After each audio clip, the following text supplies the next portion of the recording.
अभी हम बात करते हैं मेरठ शहर विधानसभा से प्रत्याशी रहे हैं विधानसभा चुनाव के रंजन शर्मा से। रंजन जी, ये बताइए कि किस तरीके से इस बयान को देख रहे हैं अखिलेश यादव के। क्या इतना गुस्सा होना लाजमी है जब आपको दिख रहा है कि दूसरी पार्टी आपकी जो है जिसके साथ आप गठबंधन में वो मजबूत स्थिति में, उसका तो सहयोग करना चाहिए। देखिए, ये उनका अपना व्यक्तिगत बयान है, इस पर हमारा टिप्पणी करना ठीक इसलिए नहीं है क्योंकि डिप्लोमेटिक बात नहीं, डिप्लोमेटिक जो दिल की बात है वो कहो। मैं दिल की बात ही कह रहा हूँ, ये डिप्लोमेटिक नहीं है। हमारा टिप्पणी करना इसलिए ठीक नहीं है, ये उनकी अपनी सोच है कि उन्होंने क्या बयान दिया है। अभी मैंने पूरा सुना भी नहीं है, लेकिन ये जो इंडिया गठबंधन है, ये गंगा जमुना तहजीब की तरह एक इंडिया गठबंधन हमने बनाया, सब हमारी राहुल जी ने और सभी वरिष्ठ लीडर, जो पार्टियों के वरिष्ठ लीडर, सभी पार्टियों ने मिल गए और ये गठबंधन जो है 2024 में सरकार बनाने जा रहा है। रही अखिलेश जी की बात, सरकार तो तब बनाएगा ना जब आपस की फूट ना डले। देखिए, मैं ये कह रहा हूँ कि कांग्रेस पार्टी का इतना बड़ा दिल है जो सबको एकजुट और एक साथ लेके चल रही है। अन्यथा पार्टी आज इतनी मजबूत है कि कई राज्यों में तो हमें कहीं ज़रूरत भी नहीं है, और हम फिर भी बड़ा दिल करके, पार्टी हमारी बड़ा दिल करके फिर भी सबको साथ लेके चल रही है। और ये क्षेत्रीय गठबंधन, क्षेत्रीय पार्टियों को, राज्य स्तर की पार्टी, उन्हें पता भी है कांग्रेस के साथ चलेंगे तभी उनका जो है, उन्हें आगे जो है जीवंत है, नहीं तो कुछ नहीं है, खत्म हो जाएगी। मतलब बाकी पार्टी अगर कांग्रेस के साथ नहीं चलेगी, अगर पार्टी के साथ नहीं चलेंगे अस्तित्व खत्म हो जाएगा। आप देख लीजिए, हम कोई गलत कौन सी पार्टी है इसी को भाई, ये इसमें कहने की बात नहीं, आप मेरी बात समझिए। जब तक कांग्रेस गठबंधन मजबूत रहेगा, इंडिया गठबंधन कांग्रेस के साथ चलता हुआ गठबंधन है। इस गठबंधन में हमारी आशा ये है कि सभी एकजुट हो गए पार्टी के साथ लगें। और ऐसा नहीं है कि अगर किसी को ऐसा महसूस हो रहा है या किसी भी तरह की बात है कि भाई हम जो अलग लड़के वो अपना जो है वो चुनाव लड़ लें, उन्हें अपना अपना सबको वजूद पता चल जाएगा। हमने चुनाव मतलब आपके साथ जो आपके घटक दल हैं उनकी स्थिति कमजोर है, आप ये कह रहे हो? कमजोर नहीं है, जब एकजुट होते हैं, जब मुट्ठी बंद होती है, जब मजबूत होती है, वैसे कमजोर है। अगर जो आप बिखर जाएंगे, एनडीए कहाँ 22 पे था, 36 गठबंधन 36 दल बना लिए। जब भी जो है उसे आज दिखाई दे रहा कि मैं कहीं नहीं हूँ। ऐसे भी उन्होंने दल अपने साथ उन्हें वो करा है, अपने साथ लाए हैं जिन्होंने आज तक कोई चुनाव नहीं जीता, जिनका कोई आज तक कोई मामला ही नहीं है। तो जब तक आप एकजुट हो गए, सब एकजुट होकर नहीं लड़ेंगे, और ऐसा होता है जब 10 रसोई में 10 बर्तन होते हैं तो खड़कते तो है ही। और ये इसमें कोई, यही तो भाजपा सबसे शुरुआत से कह रही है, जब से एक गठबंधन INDI तैयार हुआ है, जिसे इंडिया भी कहा जाता है, तब से ये भाजपा कह रही है कि इनकी आपस में ही लड़ाई हो जाएगी, इनका चेहरा ही नहीं पता चलने का कि कौन प्रधानमंत्री का चेहरा होगा सीटों को लेकर। जो तानाशाही प्रधानमंत्री जी चल रही है उनके यहाँ नहीं हो रहा, वहाँ तो सामने क्यों नहीं? अभी आप चुनाव प्रायोजित होने दीजिए, पता चल जाएगा। जिस दिन आचार संहिता लगेगी, मुझे लगता है कि भाजपा के साथ, भाजपा के अलावा कोई खड़ा नहीं होगा। भाजपा के नेता भी दूसरे पालों में खड़े होंगे, आपको पता चल जाएगा। ये तो ED और CBI का डर है। जब तक ये ED में जो बात मैं आपको ये ऐसे नहीं कह रहा हूँ, ये सिर्फ मैं बात आपको कन्फर्म होकर कह रहा हूँ। ये सिर्फ ED और CBI का डर दिखा रखा है, जिससे जो है लोग बाग शांत बैठे हैं। जिस दिन चुनाव प्रायोजित हो जाएंगे उस दिन इन्हें पता चल जाएगा, दूध का दूध पानी का पानी हो जाएगा। और निश्चित तौर पे 2024 में इंडिया गठबंधन सरकार बनाने जा रहा है, इसमें कोई दो राय नहीं है। और देखो, जब 20 घर में 4 जने होते हैं तो चारों की राय कभी कभी अलग हो जाती है। और रही राय अलग होने की बात, एनडीए में 36 दल हैं, वो भी नहीं, अभी चुनाव होने दीजिए, ये जिसकी एक सीट भी होगी ना, वो भी ये कहेगा मुझे जो है फाइनेंस मिनिस्टर मुझे बनाओ। ये कोई जवाब नहीं होता। जैसा हमारे साथ है ऐसे दूसरे के साथ है। लेकिन आज की स्थिति में इंडिया गठबंधन भाजपा से कई गुना ज़्यादा मजबूत है। भाजपा की सरकार, इंडिया गठबंधन या कांग्रेस की स्थिति मजबूत है? कांग्रेस की स्थिति बहुत मजबूत है, और कांग्रेस के साथ मिलकर जितने भी दल हैं सब मजबूती से एक साथ चुनाव लड़ेंगे और बहुत मजबूत। अच्छा, अभी सम्मान समारोह किया था खिलाड़ियों का जयंत चौधरी ने, और गांव-गांव गए थे, जितने भी मेरठ की जो बेटियां हैं वो जीत के लाई हैं गोल्ड और सिल्वर मेडल, ब्रॉन्ज मेडल, सबके घर गए। तो उन्होंने जो खेलो इंडिया की योजना है प्रधानमंत्री की, उसकी तारीफ़ की है। उसको किस तरीके से देख रहे हैं आप? देखिए, ये बातें छोटी हैं। घटक दल है आपका आरएलडी। देखो, खिलाड़ी जो है सब देश के लिए सब एक समान है। कोई भी प्रतिस्पर्धा है, कोई भी देश के लिए गोल्ड लेके आ रहा है, किसी भी प्रतियोगिता में जीत रहा है, वो उसे पार्टी से ना जोड़ के उसे देश के साथ जोड़ा जाए। और ये खेलो इंडिया या कोई और भी ओलंपिक है, कॉमनवेल्थ है, कोई सा भी गेम्स है, कहीं भी किसी भी तरह की कोई प्रतिस्पर्धा है, उसमें तो ये देश के बच्चे ही तो जीत रहे हैं और उनका सम्मान, उनका उत्साह बढ़ाना चाहिए। इसमें कोई वो नहीं है। और कोई योजना प्रधानमंत्री जी की नहीं है, सरकारी है। प्रधानमंत्री जी ने उनके नाम बदले, शहर का ले लो, गाड़ियों का ले लो, स्टेडियम का ले लो, स्कूलों का ले लो, कॉलेजों का ले लो, यूनिवर्सिटी का ले लो, शहरों का ले लो, कहीं भी आप देखो सिर्फ नाम बदल के योजना। जो अमृत योजना वो कौन सी है?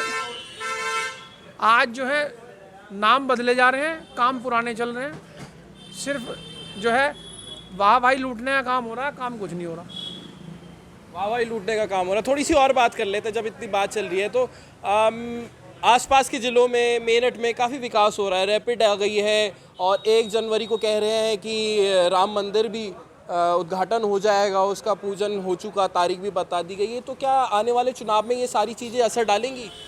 राम मंदिर में इनका क्या योगदान है बताइए? चंदा इकट्ठा करने के अलावा क्या योगदान है बताइए? आप मुझे बताइए।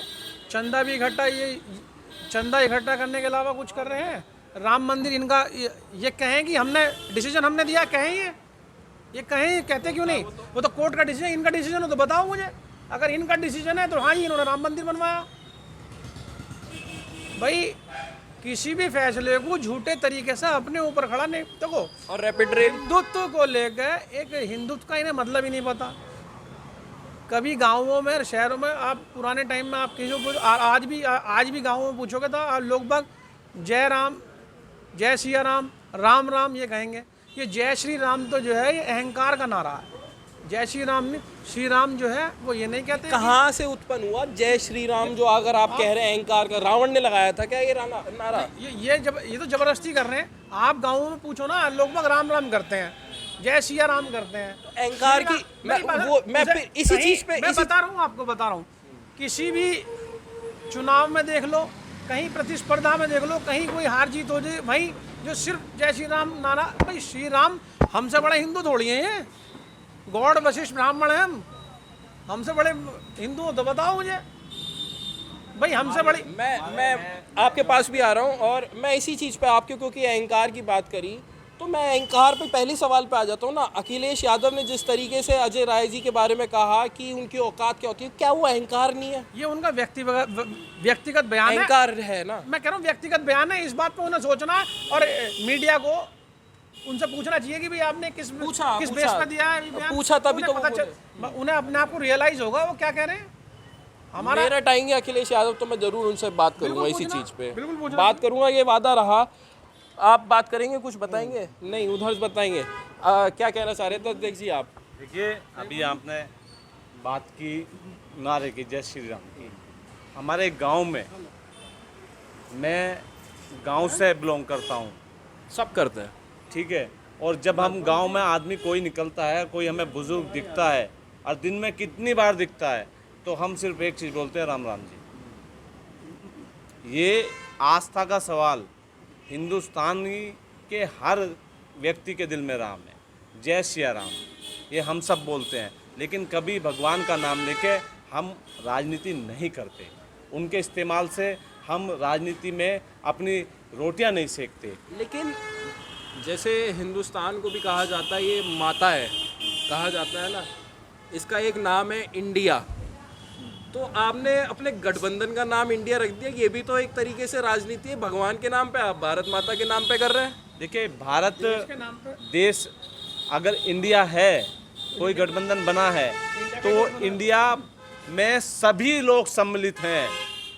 आज वो इंडिया इसलिए बना है कि देश के अंदर जो बेरोजगारी के चरम सीमा पर पहुंची है, किसानों के क्या हालात है, नौजवानों के क्या हालात है, महिलाओं के, दलितों के, व्यापारियों के, हर वर्ग पर जिस तरीके से पिछले 9.5 साल में देश के संवैधानिक संस्थाओं पर जो अटैक किया जा रहा है, उसको तोड़ने के लिए, भारत को जोड़ने के लिए इंडिया बना है। जिसको चलती रहेगी, ये चलती रहेगी। अगर यहाँ पे भाजपा वाले होते वो यही आरोप आपको लगाते रहते हैं। पिछले 9 साढ़े 9 सालों में मोदी सरकार में इस देश को तोड़ने के लिए मोदी सरकार ने ऐसा कोई काम नहीं किया। जो देश को तोड़ने के लिए उनके हमेशा से प्रयास रहे हैं, भारत को तोड़ने का काम आज किया। उद्घाटन कर रहे हैं रैपिड रेल का, वो तो कह रहे हैं जनता को इतनी सारी सुविधाएं मिल रही हैं, एक्सप्रेस वे मिल रहे हैं। बिल्कुल मानता हूँ, उद्घाटन मंत्री हैं। अगर कहीं NHI का भी उद्घाटन होगा तो प्रधानमंत्री पहुंच जाएंगे।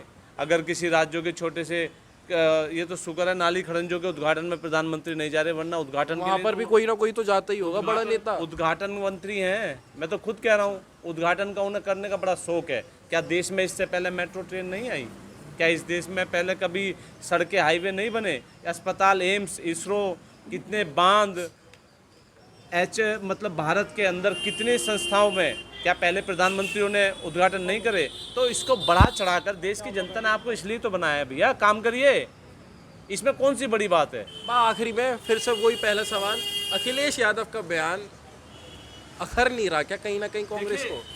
अखिलेश यादव का जो बयान है और जो हमारे प्रदेश अध्यक्ष पर उनकी टिप्पणी है, मैं फिर कहना चाहता हूं कि वो बहुत ही एक तरीके से उस बयान को, मैं समझता हूं कोई भी जनता या कोई भी समाजवादी वाला भी उस बयान को पसंद नहीं करेगा। अपनी भाषा पर संयम, कोई कितना बड़ा नेता हो, कोई कितनी दल का कितना हो, उनको अपनी भाषा पर संयम रखना चाहिए। और उन्हें छोटा हो या बड़ा हो या कुछ भी हो, उसको संयमता के साथ बात करनी चाहिए, संयमता के साथ उसमें अपनी राय रखनी चाहिए, धैर्य के साथ बात करनी चाहिए। तो ये थे हमारे साथ कांग्रेस के कुछ नेता जिन्होंने कहा है कि अखिलेश यादव को जो भी जिस तरीके से भी बयान दे, थोड़ा सोच समझ के दे। हालांकि इन्होंने खुलकर किसी भी बात का विरोध नहीं किया, क्योंकि अभी भी INDIA जो गठबंधन है वो अभी इंटैक्ट है। अगर हो सकता है इन फ्यूचर अगर समाजवादी पार्टी अलग होती है तो कहीं ना कहीं फिर खुल के ये बात करेंगे, लेकिन फिलहाल स्थिति वैसे की वैसी है और समझदारी के साथ यहाँ पर कांग्रेस के लीडर